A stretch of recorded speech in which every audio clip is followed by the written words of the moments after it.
नमस्कार दोस्तों, आपके अपने चैनल अभय भोजपुरिया के मंच पर आपका स्वागत है।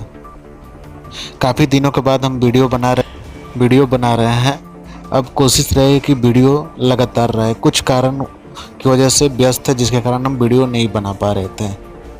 आपको बता दें कि पावर स्टार पवन सिंह के टोटल 4 गाने की शूटिंग कंप्लीट हो चुकी है और बहुत जल्द उनका गाना रिलीज होने वाला है। उनके गाने रिलीज हो चुके रहते, लेकिन आप जानते हैं कि अभी देश भर में अग्निपथ का विरोध चल रहा है, जिसके कारण बिहार के और यूपी के बहुत से ज़िलों में नेटवर्क नहीं है, नेट को बंद कर दिया गया है, जिसके कारण गाने को रिलीज नहीं किया जा रहा है। सब कुछ नॉर्मल होने के बाद उम्मीद है कल तक पोस्टर रिलीज हो जाएगा और उसके बाद बहुत जल्द आप सबके बीच गाने आ जाएंगे।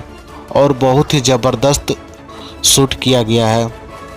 अब फ़ोटो भी, कुछ तस्वीर भी वायरल हो रही है, जो आप देख सकते हैं पावर स्टार पवन सिंह का लुक कितना ज़बरदस्त है। और टोटल 4 गाने और शायद एक गाने शिल्पी राज के साथ भी है। आप देख सकते हैं विजय चौहान के साथ भी पवन सिंह का एक गाना आ रहा है। टोटल 4 गाने हैं जो आपके बीच बहुत जल्द आने को हैं।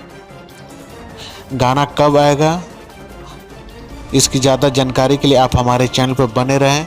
यदि अभी तक आपने हमारे चैनल को सब्सक्राइब नहीं किया, चैनल को सब्सक्राइब कर लें। मिलते हैं नेक्स्ट अपडेट के साथ, तब तक के लिए जय हिंद, जय भारत।